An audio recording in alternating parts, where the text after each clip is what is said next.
제자들에게, 사도들에게 명령하셨죠. 너희는 가서 모든 족속으로, 모든 민족으로 제자를 삼아 아버지와 아들과 성령의 이름으로 세례를 주고 내가 너희에게 분부한 모든 것을 가르쳐 지키게 하라 명령하셨어요.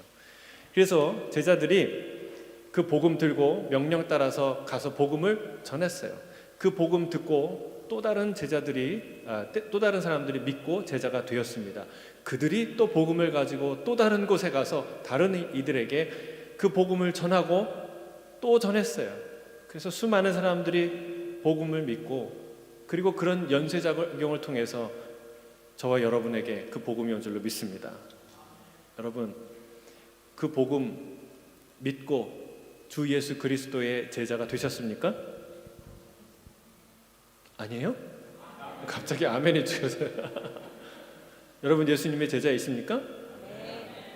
그리고 또 묻습니다. 지금 현재도, 오늘 이날 이 아침에도 예수님의 제자이십니까? 놀랍게도 우리 갈라디아서를 묵상하면서 내가 왜 오늘 요한복음을 안 하고 갈라디아서 설교를 하는가, 이거는 우리 이 시대를 향한 경종이다 라는 생각이 들었어요. 정말 놀랍게도 예수의 제자가 된 이후에 속히 그 복음을 떠나서 다른 복음을 따르는 사람들이 있었다는 거예요. 여러분, 우리가 제자가 되는 것 중요하지만 제자가 되어가는 것은 훨씬 더 중요한 문제입니다. 복음 위에 굳게 선 제자가 되어야 될 줄로 믿습니다. 예수님의 12제자 중에 한 제자는 실패했다는 것을 기억해야 돼요. 분명히 제자였어요. 보통 제자였습니까? 사도였잖아요. 사도의 후보였고 사도로 부름 받았잖아요. 그럼에도 불구하고 거기서 탈락했다는 거예요. 사랑하는 성도 여러분, 그는 제자가 되었지만 제자로 굳게 서지 못했습니다. 저는 저와 여러분이 예수 그리스도의 제자로 굳게 서는 그리스도의 장성한 분량에 이르도록 날마다 자라나고 성장하는 예수님의 제자 되시기를 주의 이름으로 축복합니다. 자, 이 갈라디아서 오늘 좀 내용을 생각해 볼 텐데, 어째서, 어떻게, 어디로 이 사람들이 왜 다른 복음으로 빠져나갔나, 제자의 자리를 이탈했나. 갈라디아서는요, 사도 바울이 쓴 서신서 중에 가장 첫 번째로 쓴 서신으로 알려져 있습니다. 1차 전도 여행을 마친 시기, 그리고 사도행전 15장에 예루살렘 공의회가 개최되는 그 시기 전후로 쓰여진 것이 아닌가 사람들이 추정합니다. 그래서 갈라디아서는요, 급히 쓴 편지 같아요. 내용은 아주 심오한데 그러나 급히 쓴 편지예요. 왜냐하면 그가 복음을 전했던 남부 갈라디아 교회들이 속히 복음에서 떠나 다른 믿음을 갖게 되었다는 이 소식을 들었기 때문에 그렇습니다. 편지 곳곳에 그의 격한 감정의 흔적이 남아 있어요. 자, 첫 인사부터 전투적이에요. 뭐라고 얘기합니까? 내가 사람으로부터 사도된 게 아니다, 이런 얘기하죠. 그리고 인사가 끝나자마자 다른 복음에 관한 얘기, 다른 복음은 없다, 아주 강조하면서 또 두 번이나 다른 복음을 전하는 자는 저주를 받을 것이다, 저주를 운운해요. 여러분, 사도 바울이 저주를 말한 데가 많지 않아요. 저주를 두 번씩이나 같은 편지에서 써요. 그리고 4장 20절에 내가 언성을 높인다라는 표현이 나오고, 그리고 6장 17절에 더 이상 나를 괴롭게 하지 마라 라는 표현들이 나와요. 그러니까 사도 바울이 무척이나 괴로운 심경으로 이 편지를 쓰고 있다는 사실을 우리는 알 수 있습니다. 무엇 때문에 그랬는가? 그 이유를 1장 6절에 이렇게 기록합니다. 우리 같이 한번 읽어볼까요? 1장 6절. 자, 시작. 그리스도의 은혜로 너희를 부르신 이를 이같이 속히 떠나 다른 복음을 따르는 것을 내가 이상하게 여기노라. 내가 이상하게 여긴다는 말은 무슨 뜻이에요? 어떻게 그럴 수 있냐는 거예요, 너희가. 우리가 살다 보면 그런 거 경험하죠. 당신이, 아니 네가 어떻게, 이런 감정이 끌어오를 때 그 표현이에요. 이상하다는 거예요. 그들이 다른 복음을 따랐다는 것이죠. 이거는 이상하고 놀라울 일뿐 아니라 매우 실망스러운 일이었습니다. 자, 사도행전을 우리가 살펴보면 그가 남부 갈라디아 지방에서 복음을 전한 내용이 나옵니다. 그 도시들이 이런 도시예요. 비시디아, 안디옥, 이고니온, 루스드라, 더베. 이게 이제 남부 갈라디아의 도시들이죠. 이 지역에서 사도 바울의 일행이 많은 반대와 박해를 받습니다. 하지만 사실은 이거는 매우 큰 호응을 받았던 그런 호응의 반대급부로 생긴 일들이에요. 비시디아 안디옥에서는 복음을 전했는데 거기에 뭐라고 적혀 있냐면 온 도시의 백성들이 다 모였다는 거예요. 그 말씀을 듣기 위해서. 이걸 보고 유대인들이 시기가 난 거예요. 자기가 말씀을 전할 때, 강의할 때는 몇 명 안 나오더니 온 도시가 나와가지고 그 도를 따르는 거예요. 시기가 나서 박해를 하기 시작했죠. 그러나 그럼에도 불구하고 수많은 이방인들이 예수의 제자가 되는 역사가 일어납니다. 하지만 결국 귀부인들과 신의 유력한 자들을 부추겨서 쫓겨남을 당하죠. 그 다음 도시 이고니온에 가서는 거기에 머물면서 복음을 전하며 오랫동안 머물며 복음을 전하며 표적과 기사를 행했다라고 기록하고 있습니다. 하지만 결국 거기서도 쫓겨납니다. 그래서 루스드라로 가는데 거기서는요 놀라운 일이 일어나요. 한 번도 태어나서 걸어본 적이 없는 사람을 고쳐요. 사람들이 이걸 보고 깜짝 놀랍니다. 한 번도 경험해 보지 못한 놀라운 일이에요. 그래서 이 사람들이 뭐라고 생각하냐면 자기네 신앙대로 제우스와 헤르메스가 인간이 되어서 왔다. 그리고 막 제사를 드리려고 그래요. 그래서 사도 바울이 깜짝 놀라갖고 옷을 찢고 달려나가서 간신히 말려서 그걸 하지 못하죠. 그런데 결국은 거기서 큰 사단이 납니다. 이고니온과 저 안디옥에서 바울을 쫓아온 유대인들이 결국은 바울을 잡아서 돌로 칩니다. 죽인 거죠. 사람들이 죽은 줄 알고 성 밖에 내다 던졌어요. 근데 그 시체를 수습하려고 제자들이 모였는데 갑자기 부시럭부시럭 하더니 그가 일어나는 거예요. 그리고 그 성으로 들어갔다 루스드라 성으로 들어갔다가 여러분 이 루스드라에서 누가 나오는 줄 아세요? 니고데모가 이 루스드라 사람이에요. 놀라운 일이죠. 아무튼 거기 갔다가 더베로 갑니다. 자, 여기서 말하는 제자들, 갈라디아 서에서 말하는 그 제자들이 그 현장에 다 있었던 사람들이에요. 자, 그가 어떤 일을 하는지 사도행전 14장 20절 이하의 말씀 자막을 통해서 같이 읽어보겠습니다. 자, 시작. 이튿날 바나바와 함께 더베로 가서 복음을 그 성에서 전하여 많은 사람을 제자로 삼고 루스드라와 이고니온과 안디옥에 돌아가서 제자들의 마음을 굳게 하여 이 믿음에 머물러 있으라 권하고. 자, 더베에 가서도 뭘 해요? 복음을 전합니다. 그 복음, 오늘 갈라디아에서 나오는 그 복음을 전했어요. 그리고 많은 사람들이 제자가 되었습니다. 그리고 다시 돌아가면서 제자들에게 뭐라고 권면합니까? 역순으로 가죠. 더베에서 루스드라, 이고니온, 다시 안디옥으로 다시 돌아가면서 가는 곳마다 제자들에게 뭐라고 권면합니까? 마음을 굳게 하여 이 믿음에 머물러 있으라. 하나님 나라에 들어가려면 우리가 많은 고난을 당해야 될 것이다. 그리고 각 교회에 장로들을 세워서 그 교회를 든든하게 세우고 다시 어디로 가요? 수리아 안디옥으로 배를 타고 돌아가는 것이죠. 그 이후에 예루살렘 방문을 거쳐 2차 전도 하기 전에 이 일이 일어난 거예요. 이 편지를 쓰고 있는 거예요. 그러니까 여러분 얼마나 시간이 정말 말 그대로 지나지 않아서 속히 그들이 이 복음을 떠나게 된 것입니다. 그토록 사도 바울이 이 믿음에 굳게 머물러 있으라 신신당부하였건만 성령의 놀라운 표적과 기사들을 그들이 다 보았건만 더구나 갈라디아에서 보면은요 그 사람들이요 자기의 눈을 빼서라도 나에게 주고 싶은 만큼 그때 복음을 전할 때 육체에 가시가 있었거든요. 너희가 나를 업신여기지 않고 오히려 천사처럼 그리스도 예수처럼 나를 영접하지 아니하였느냐.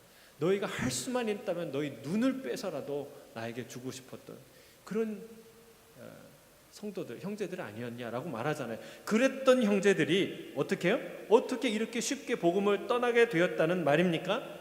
기가 막힌 심정으로 이 편지를 쓰고 있는 거예요. 저는 이것이 이 편지를 읽고 있는 우리에게 울리는 큰 경종이라고 생각합니다. 자, 그들이 왜 바울의 복음을 떠난 것일까요? 이방인을 포함해서 모든 사람들이 예수를 믿고 구원을 얻는다는 사실을 다 인정해요. 그러나 그것만으로 충분하지 않다는 거예요. 그들의 주장은 구약의 율법대로 할례를 받고 그 계명을 다 지켜야 온전한 구원을 받는 자가 된다. 그런 가르침을 따른 거예요. 여러분, 이것이 초대교회 안에 있었던 유대주의자들의 주장입니다. 그러니까 경건한 이방인들의 입장, 새로 그리스도인이 된 교회 안에 들어온 경건한 이방인들의 입장에서는 유대의 전통과 율법을 따르는 게 매우 매력적으로 보였던 거예요. 영적으로. 여러분, 오늘날에도요, 신학자들 중에 바울의 복음, 베드로의 복음 이게 다르다라고 말하고 주장하는 사람들이 있어요. 근데 2000년 전에는 오죽이나 그렇게 했어요. 더욱이 바울은 원래 예수님의 제자가 아니었어요. 오히려 예수님을 박해하던 자들이었죠. 그런 그가 어떻게 예수님의 12사도와 동등하게 취급받을 수 있는가? 또한 예수님도 뭐라고 가르쳤어요? 율법의 1.1획도 버려져서는 안 된다라고 가르치지 않으셨습니까? 그리고 지금 현재 그 당시 사도들과 그리고 예루살렘 교회 성도들이 다 율법의 전통을 지키고 있지 않는가? 저들의 눈에는, 그 사람들의 눈에는 예수도 믿고 율법도 지키는 것이 더 온전한 신앙인 것처럼 보인 것이죠. 혹시 저 바울이 예수님을 몰라서 예수님과 함께한 시간이 없어서 짧아서 자기 멋대로 자의적으로 복음을 해석한 것이 아닌가, 그렇게 의심스러워 보일 수도 있었던 거죠. 여러분, 잘 들으셔야 됩니다. 이게 설득이 되면 안 돼요. 그럴 수도 있었다는 거예요. 그들의 입장을 이해해 보자는 거예요. 그래서 여러분, 잘 들으셔야 돼요. 다른 복음도 결국은 복음처럼 들린다는 거예요. 그러니까 이단들이요, 다 성경 얘기합니다. 예수 얘기하고, 그렇죠? 십자가 얘기합니다. 여러분, 정신을 차리셔야 돼요. 그러니까 이단들이 기존 신자를 유혹하는 걸 사명처럼 하고, 그게 더 쉬워요. 왜 그렇습니까? 기본 개념이 다 탑재되어 있기 때문에, 알고 있기 때문에 설득하기가 쉬운 거예요. 근데 여러분, 그들이 전하는 복음은 바로 그 복음이 아니에요. 성경에 있는, 사도행전에 있는 그들이 전한 바로 그 복음이 아닙니다. 비슷하게 보이지만 전혀 다른 복음이에요. 여러분, 내가 결혼한 남편이 있어요. 근데 그게 쌍둥이에요. 근데 그 딱 서 있어요. 이렇게 두 남자, 얼굴도 비슷해요. 다 똑같아요. 근데 이 사람도 남편이고 이 사람도 남편이에요? 아니죠. 인간적으로, 생물학적으로는 너무나 유사하지만 전혀 다른 사람이죠. 이걸 얘기하는 거예요. 복음이 비슷해 보이지만 전혀 다른 거예요. 여러분, 이걸 아셔야 돼요. 이걸 몰라서 자꾸 이단에 빠지고 거기에서 은혜 받고 난리가 나는 거예요. 여러분, 정신을 차리셔야 돼요. 유사하지만 새로운 원리가 추가되었다고 말하는 복음이에요. 그래서 그들은 율법, 복음, 구원, 성화, 이런 중요한 개념들을 혼란스럽게 만듭니다. 이 혼란스러운 개념을 정확하게 잡아주는 게 그게 갈라디아서예요. 갈라디아서가 얼마나 중요한지 모르셨죠? 큐티 잘 열심히 할 걸, 그런 생각 드셨죠? 열심히 하셔야 돼요. 자, 바울이 가장 먼저 강조한 것은 뭐냐면 복음의 출처예요. 왜냐하면 저들이 바울이 전한 복음을 바울의 복음으로 격화시켰기 때문에 그렇습니다. 여러분, 바울이 전한 복음은 바울이 전한 복음이지 바울의 복음은 아니었죠. 그러나 그 사람들이 그렇게 얘기하는, 그건 네가 전한 복음이잖아. 그래서 이 사도 바울은 이 복음에, 내가 전한 복음의 출처가 다른 어떤 것이 아니고 예수 그리스도의 계시였다라는 것을 강조합니다. 사람으로부터 받은 것도 아니다. 그래서 여기에서 사람은 그냥 인간 사람을 얘기하는 게 아니라 베드로, 그리고 야고보, 이런 예수님의 제자들을 말하는 거예요. 이런 사람들에게서 배워서 전한 게 아니다.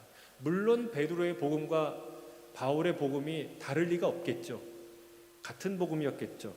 하지만 바울이 베드로에게서 듣고 배워서 전하는 것이라면, 그 부탁받아서 전하는 것이라면 그가 전한 복음의 신적 권위가 크게 약화되는 거예요.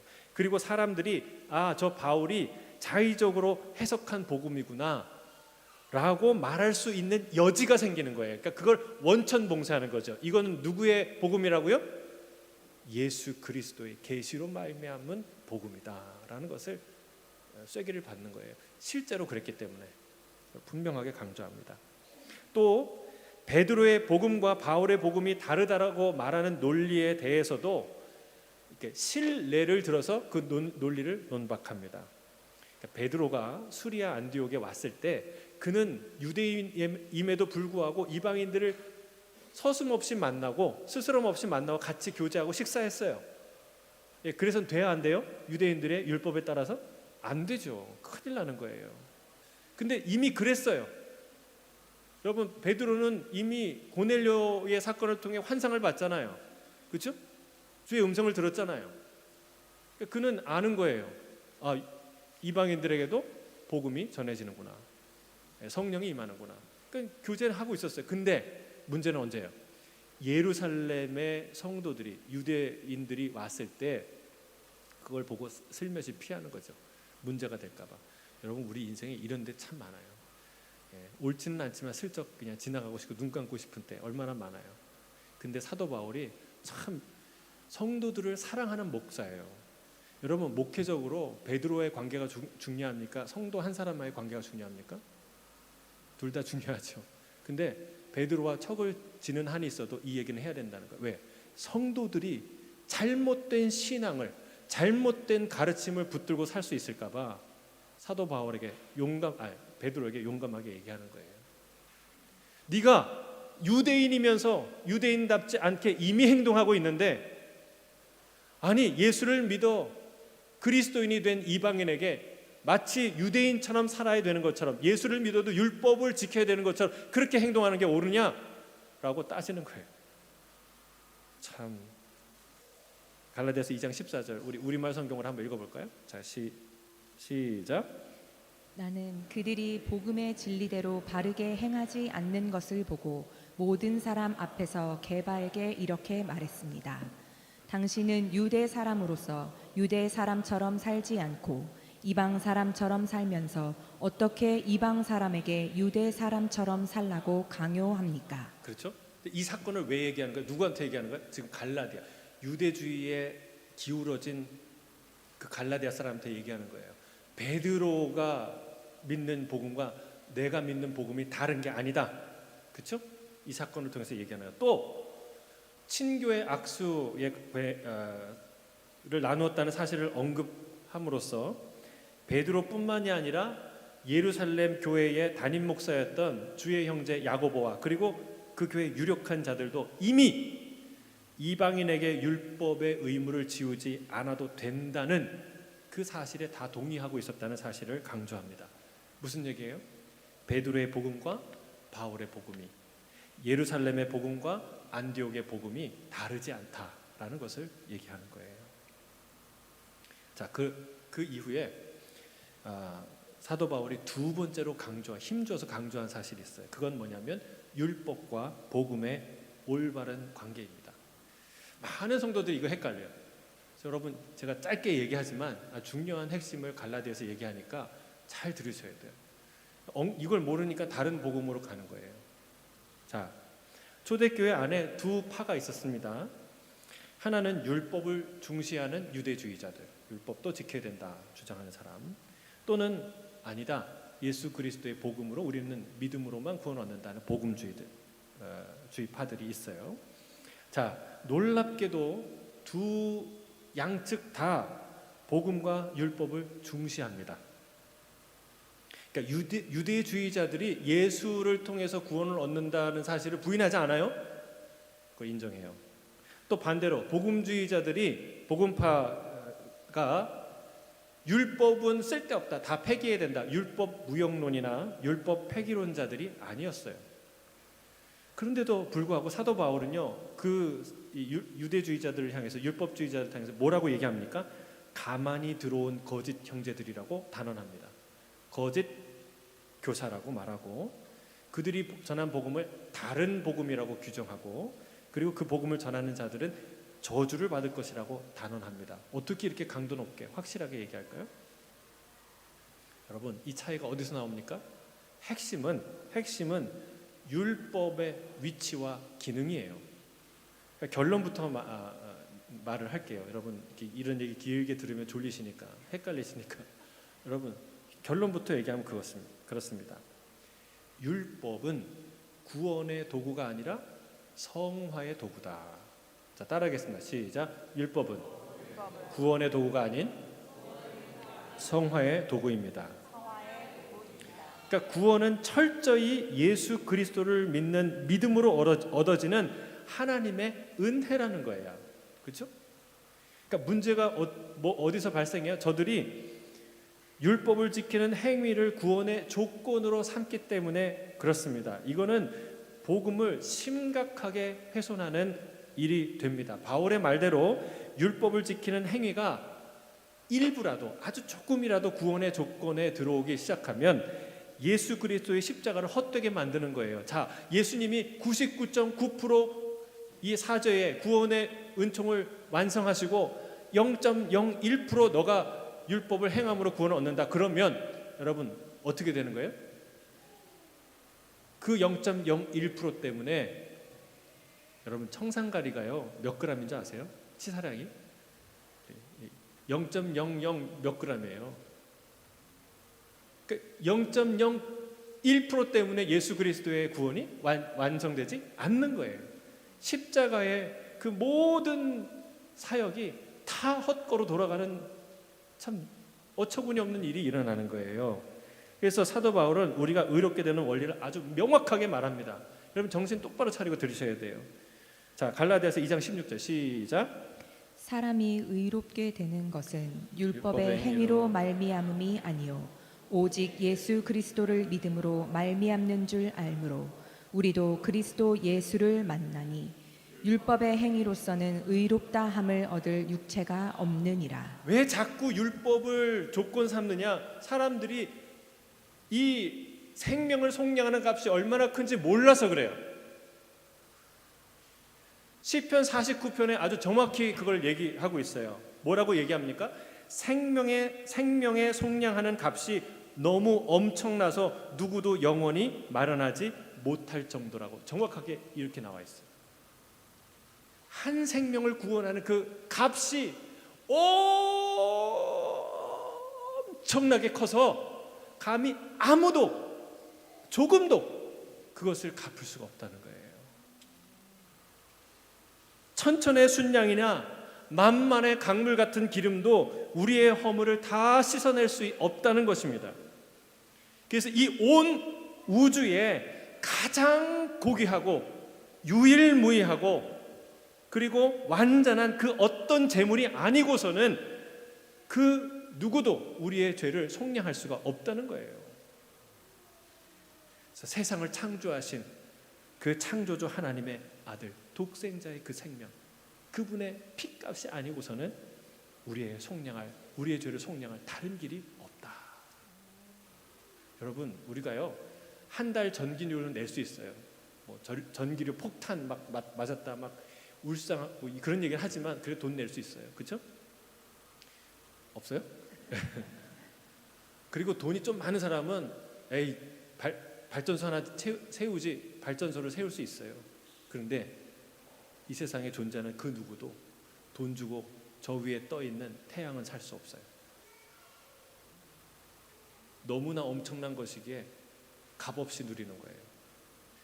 나는 돈이 많아서 태양 살 수 있어 라고 말하는 사람은 정신이 좀 반쯤 나가 있는 사람이에요.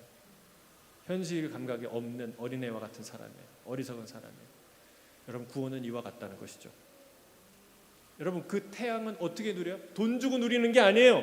자꾸 값을 지불하고 뭔가를 살려고 하는 사람들은 그걸 착각하는 거예요. 그 구원의 은혜가 얼마나 어마어마하게 큰지를 모르는 거예요. 그리고 자꾸 돈을 내려고 그러는 거예요. 마치 어린아이가 골드 코인 갖고 와서 아저씨 BMW 그 페라리 파는 그 자동차 가게 가서 골드 코인 자 열심히 모았거든요. 저 차 한 대 주세요. 이렇게 얘기하는 거랑 똑같은 거예요.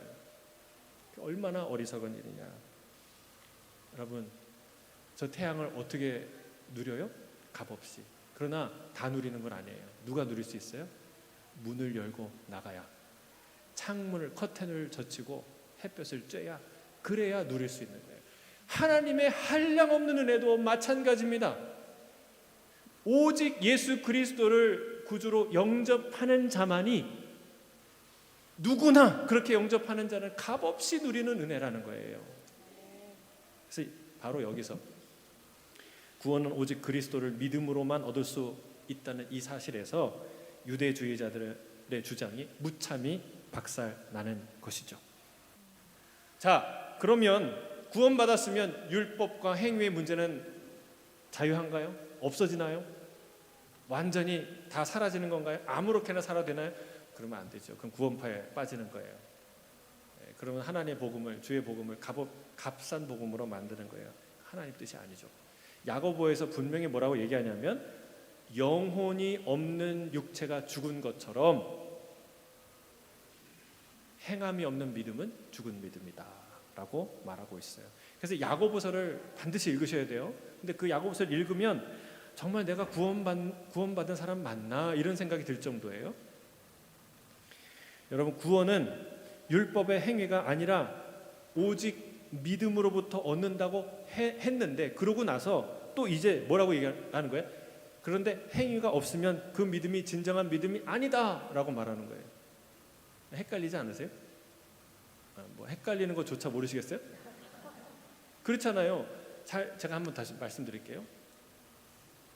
구원은 행위에 의지하지 않고 오직 믿음으로만 얻는 것입니다 라고 행위를 부정해 놓고서, 다시 이제는 행위가 없는 믿음은 그건 가짜 믿음입니다, 따라서 구원 못 받습니다 라고 말하는 게, 자, 이게 어떻게 들으면 순한 논리 같아요. 또 어떻게 보면은 논리적인 모순인 것 같아요. 여러분, 모든 이 복음에 대한 율법과 복음의 혼란의 출발점이 바로 여기에요. 오늘 다 정리하시길 바랍니다. 여러분, 누구나 새로 태어나면 그 생명체는 성장과 변화의 요구를 받습니다. 그렇죠? 딱 태어났으면 그냥 그대로 그냥 태어났으니까 죽자, 그런 생명체는 하나도 없어요. 그리스도인으로 방금 태어난 이 이방인들도 뭐를 느꼈어요? 영적 성장의 갈망을 느낀 거예요.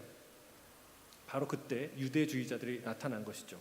그들이 유혹합니다. 뭐라고 설득합니까? 자, 저 성경을 보라. 성경이라는, 그때는 신약 성경이 없었어요. 성경 하면은 뭐예요? 구약 성경이었어요. 성경을 좀 보라고. 성경, 하나님 말씀을. 이거 하나님 주신 말씀인데 여기에 율법이 있지 않냐고. 여기에 저 위대한 믿음의 선친들이 걸어간 위대한 믿음의 길이 있지 않냐고. 그 거룩하고 정결한 삶을 살기 위해 우리에게 주신 이 율법이 필요한 거 아니냐고. 당신도 그걸 믿고 싶지 않냐고. 여러분, 설득이 돼요? 될 것 같죠? 되시면 안 돼요? 기억하셔야 돼요.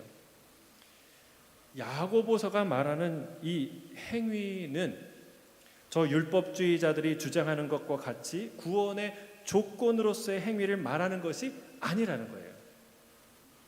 진정한 믿음의 조건으로서의 행위를 말하는 거예요. 이 차이를 아시겠습니까? 비슷하고 헷갈리는 말처럼 들리지만 이거는 매우 중요한 지식이에요. 왜냐하면 실제로 가짜 믿음이 있기 때문에 그렇습니다. 스스로를 속이는 자들이 있기 때문에 그렇습니다. 예수님을 내가 믿는다고, 주님으로 영접했다고, 그래서 나는 구원을 받았다고 주장하는 사람들이 있는데, 실제로는 내용상으로는 전혀 예수님의 말씀에 순종할 마음이 없고 그분을 의지할 생각도 없는 그런 사람이 있어요. 그러면서도 내가 구원받았다고 내 마음대로 하나님 나에게 자유를 주셨으니 내 마음대로 살겠다, 이렇게 말하는 게 여러분 온당한 거예요? 아니에요. 그거는 주의 십자가의 복음을 값싼 복음으로 만드는 일이다라는 거예요. 그런 유사한 믿음으로는 진짜 믿음이 아니라 겨자씨만 해도 진짜 믿음이에요. 믿음의 크기를 말하는 게 아니에요. 진짜냐 가짜냐를 말하는 거예요. 그런 유사 믿음으로는 구원을 얻을 수 없다는 거예요. 예수님을 진정한 구주, 왕, 주님, my Lord, 그 주님으로 내가 영접해야 하는 거죠. 그 믿음으로 구원을 받는 것입니다. 율법은요, 쓸데없는 거냐? 아닙니다. 매우 유용한 은혜의 도구예요. 그러니까 사도 바울은 율법이 구원을 이루기까지 무슨 역할을 했냐? 초등교사의 역할을 하고, 혹은 주인의 아들을 양육하고 지도하는 그 지도의 역할을 맡은 후견인과 청지기 역할을 한다라고 얘기해요. 이 복음의 내용을, 갈라디아서의 내용을 쭉 얘기하자면 뭐 1시간은 더 얘기해야 되니까 여기서 줄이고, 자, 율법의 핵심적인 하는 두 가지 역할을 말씀드릴게요. 율법은 어떤 역할을 하냐? 첫째는 우리의 죄를 깨닫게 합니다. 그리고 두 번째는 하나님의 선하심을 알게 하는 역할을 율법이 한다는 사실이에요. 그러니까 율법이 없으면 사도 바울이 얘기하잖아요. 탐하지 말라는 말을, 그 계명을 내가 묵상하고 알고 기억하고 암송하지 않으면, 나를 그 말씀으로 들여다보지 않으면 내 안에 있는 가득한 탐심을 어떻게 알았겠냐는 거예요. 그게 죄인지 그냥 열정으로 알았겠지, 의욕으로 알았겠죠. 삶의 의욕으로 알았겠죠. 그러나 그게 순 죄악 덩어리라는 것을 말씀 앞에서야 알게 되는 거예요. 그게 율법의 기능이라는 거예요. 율법은 우리의 죄를 깨닫게 해요. 그리고 동시에 나에게는 없지만, 나에겐 존재하지 않지만 하나님께는 풍성하게 있는 그 하나님의 선하심을 알게 하는 거예요. 그게 율법의 역할이다라는 것이죠. 그래서 여러분, 율법의 이 기능 때문에 율법을 사랑한 사람들은 자연스럽게 하나님께 더 가까이 나가게 되고, 그리고 나는 죄인입니다, 하나님의 선하심을 갈망합니다 라는 마음으로 그리스도 앞에 무릎을 꿇게 한다는 것이죠. 자, 그럼 구원받은 이후에는 이 율법은 다 사라지는 건가요? 끝나는 걸, 기능이 없어지는 건가요? 그렇지 않습니다. 그 기능은 여전합니다. 그래서 예수님이 율법의 1.1획도 없어지지 않을 거라고 말씀하시는 거예요. 예를 들어서 10계명을 보세요. 그 10계명은 우리가 예수님 믿기 전에도 우리의 양심과 영혼을 각성시키는 말씀들이에요. 그런 기능을 하죠. 그러나 예수 믿고 나서는 무용지물의 말씀이 되는 게 아닙니다. 그 기능은 더 강력합니다. 강력해요. 예수님의 말씀처럼 형제에게 나가라고 하는, 나가라는 게 아니라 나가는 히브리어 욕이에요. 욕. 형제한테 욕을, 심한 말을 했는데 그런 말을 하면 공회에 잡혀가게 되고 지옥불에 던져진다고 말씀하세요. 무슨 말이에요? 내가 예전에는 아무렇지도 않게 했던 말과 행동인데 그게 사실은 지옥 갈 죄라는 것을 그때 깨닫게 되는 거예요. 하나님, 내가 이런 죄를 아무렇지도 않게 지었군요. 용서해 주세요. 하나님의 선하신 그 언어와 삶과 태도를 담기 원합니다. 빛의 자녀가 되기를 원합니다. 이렇게 선한 마음을 갖게 하는 역할을 율법이 한다는 거예요. 율법이. 여러분, 이 율법이요, 우리를 절망하게 만들어요. 왜요? 율법은 죄를 깨닫게 하니까, 죄에 갇히게 만들어요. 왜냐하면 이 율법 안에는 구원의 길이 없거든요. 그리고 우리 안에도 구원의 능력이 없거든요. 그 죄를 이길 능력이 없거든요. 그래서 여러분, 초등학교 교사가 아니에요. 이 말은 그 아이의 양육을 맡은 종 역할이라는 거예요. 회초리를 때로는 들고 선생님에게 데려다주고 데려오고, 때로는 바른 길을 가르치고 하는 그 역할을 이 율법이 한다는 거예요. 이게 율법이 얼마나 선해요. 자, 하나님의 선하심을 사모하도록 만드는 이 율법이 얼마나 좋은가. 그러나 여러분, 이 율법이 구원의 조건이 돼야 안 돼요? 안 된다. 아셔야 돼요. 여러분이 진정한 믿음을 갖기 위해서 큐티도 하고 선한 마음을 갖기도 하고 사랑도 하고 선교도 하고 헌신도 다 했는데 그 행위는 뭐를 말하는 거예요? 여러분이 예수님을 진정으로 주님으로 따른다는 그 믿음을 반증하는 진정성의 그러니까 증거죠. 그러나 그 증거와 그 행위로 여러분이 구원받는 게 절대 아니라는 거예요. 구원은 오직 예수 그리스도의 십자가의 은혜로, 그 완전하신 사랑과 그 놀라운 보혈로만 구원받는다는 거예요. 그래서 여러분, 이 율법이 우리의 자유를 도와야 안 도와요? 돕죠. 근데 어리석은 저들은 뭐예요? 다시 율법을 구원의 조건으로 다시 뒤집어 쓰는 거예요. 율법의 종이 되는 거예요. 율법의 굴레를 쓰는 거예요. 너 그거 안 하면 구원 못 받아. 너 아무리 그렇게 해봐. 너 주일 예배 나는데 졸면 구원 못 받아. 여러분, 졸면 구원 못 받을 사람 있으면 여기 저도 한참 졸았거든요. 그거 아니라는 거예요. 그냥 굴레에 쓰는 거죠. 그래서 오늘 이 말씀을 하는 거예요. 다시 갈라디아서 5장 1절 다시 읽겠습니다. 우리에게 하시는 말씀이에요. 같이 읽겠습니다. 시작. 그리스도께서 우리를 자유롭게 하려고 자유를 주셨으니 그러므로 굳건하게 서서 다시는 종의 멍에를 매지 말라. 할렐루야. 여러분, 제자이십니까? 제자가 되십시오. 굳게 서서 빼앗기지 마세요. 여러분, 제자가 되고 나면 다 끝나는 게 아니에요. 제자가 되어야 됩니다. 갈라디아 교인들은 속히 복음을 떠나 다른 복음을 따르게 됐어요. 어떤 이들은 복음이 주는 자유를 육체의 욕망을 이루는 기회로 만들었습니다. 또 다른 이들은 율법의 저주 아래 다시 들어가는 어리석은 일을 행하게 되었습니다. 여러분, 분명 그들은 온전한 복음의 제자였습니다. 그러나 제자 되어야 한다는 사실을 간과하거나 포기했기 때문에 다른 길을 가게 된 거예요. 내가 복음을 붙들었노라 생각했는데 어느새 자기가 붙들고 있는 복음은 다른 복음이었던 것이죠. 갈라디아 제자들이 그랬어요.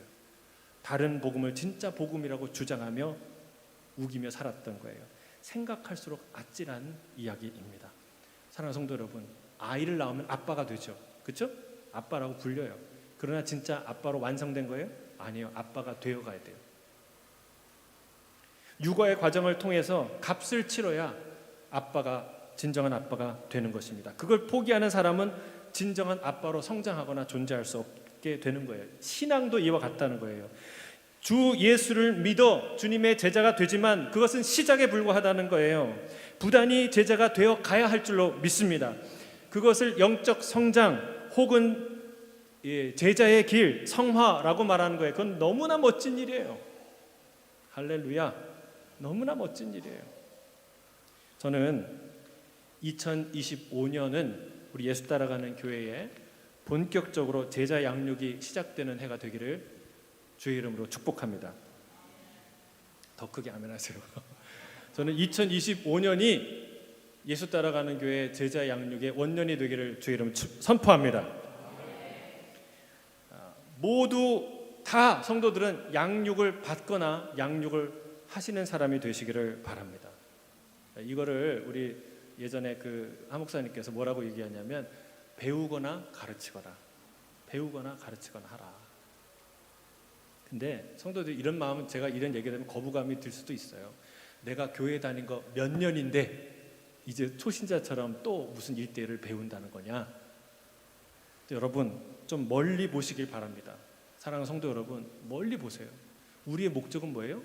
교회 등록하고 그리고 뭐 임직해서 뭐 좀 이렇게 어깨에 힘주고 이게 목적이 아니에요. 우리의 목적은 뭐예요? 사람 낚는 어부가 되는 거예요. 아멘이십니까? 우리의 목적은 사람 낚는 어부, 그게 돼야 돼요. 근데 여러분, 사형리 외에 복음을 체계적으로 들어보신 적이 있어요? 공부해 보신 적이 있어요? 예수 믿고 구원받는다, 이거 외에 내가 가르친 모든 것을 가르쳐 지키게 하라고 주님 말씀하셨는데 그거 공부한 적 있어요? 더 중요한 거, 그거 가르칠 준비 되셨어요? 가르쳐 지키게 하라고 그랬는데 누구 한 사람 데려다 놓고 예수 복음 전하고 그 사람을 온전한 복음으로 가르칠 준비가 됐냐는 거예요. 돼야 한다는 거예요. 그래서 여러분, 내가 교회에 오래 다녀서 내가 그거 다 아는데 그게 아니라 내가 한 영혼을 가르치면, 주의 이 진리의 복음을 가르치면 어떤 마음으로 어떻게 가르쳐야 되는가 겸손하게 들으라는 거예요. 저 사람은 어떻게 가르치나. 그 사람이 가르치는 거예요? 성령께서 가르치시고 주님이 가르치시는 거죠. 그 과정을 통해 내가 다시 준비되는 거예요. 생명을 낳을 준비가 되는 거예요. 여러분, 1:1 제자 양육은 심플해 보입니다. 그러나 매우 강력한 도구예요.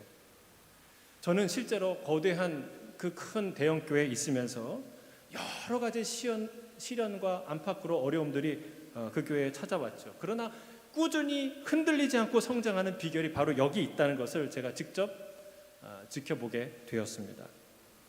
여러분, 성도들이 1:1의 관계로 아주 이렇게 촘촘하게 연결된 거예요. 1:1의 관계로. 그러니까 복음으로 연결되고 사랑으로 연결되고 기도로 연결되고 성령으로 연결되는 거예요. 그럴 때 여러분 우리가 진짜 성장이 일어나는 거예요. 아무리 커도 그런 관계, 그런 어떤 영적인 이 그물망이 연결점이 없으면 사고가 한번 딱 터지면 다 흩어지는 거예요. 다 끝장나는 거예요. 여러분, 제자 훈련, 그러니까 우리가 여러분이 아시고 하셨던 제자 훈련도, 그러니까 목회자가 중심으로 하는 제자 훈련도 사실은 굉장히 강력한 도구죠. 그러나 거기에서는 결코 가질 수 없는 장점이 이 1:1 안에 있어요. 그러니까 친밀하고 강력한 1:1의 관계입니다. 물론 1:1은 평신도 운동이에요. 그래서 성경 공부의 수준이 만족스럽지 않을 수가 있어요. 그렇죠? 예. 나는 목사님하고 성경 공부하고 싶은데 정 그러고 싶은 분들은 제가 1:1 할게요. 예. 그 양육자반에 오시면 저하고 같이 할 수 있어요. 근데 그게 중요한 게 아니에요, 여러분. 목회자가 지도하면 그런 부분은 확실히 보강될지 몰라요. 하지만 여러분, 양육의 핵심은 강의가 아닙니다. 양육의 핵심은 생명이에요, 생명. 양육의 핵심은 실제로 생명을 품고 그리고 생명을 출산하는 재생산의 과정이에요. 사람을 낳는 일이에요, 실제로. 1:1은 이 목자의 심정, 예수님의 심정을 품게 해요. 그걸 경험하게 하죠. 그리고 그것은 반복될수록 더 강력하게 뿌리 내립니다. 그래서 제자 훈련처럼 한 번 통과 의례로 지나가는 통과 의례가 아니라 평생 지속되는 성장의 기회요. 하나님의 나라를 확장하는 사명으로 우리가 그 길을 갈 수 있다는 사실입니다. 사랑하는 성도 여러분, 제가 작게 성장하자고 말씀드리죠.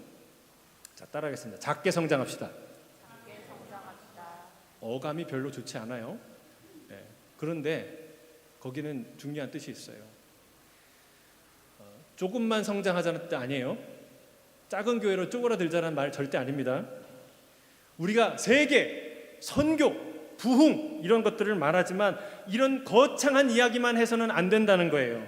진짜 성장은 나 한 사람이 진정한 주님의 제자가 되는 그 일부터, 그리고 한 영혼을 제자 삼는 그 일부터 시작된다는 사실입니다. 그것이 부흥입니다. 주님이 평생 하신 일이 고작 뭐예요? 12명 제자 세운 일이에요. 여러분, 그걸 기억하셔야 돼요. 그 한 사람을 세우고 한 사람의 제자가 되는 일은 결코 작은 일이 아니고 하찮은 일도 아닙니다.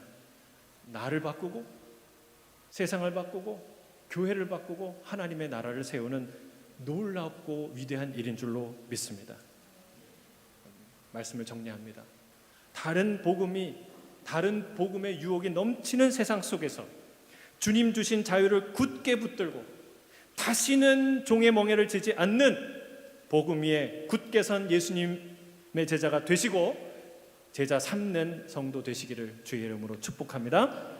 아멘. 기도하겠습니다. 사랑하는 주님, 주님이 주신 이 믿음으로 구원 얻는 십자가의 은혜로 얻는 이 놀라운 복음을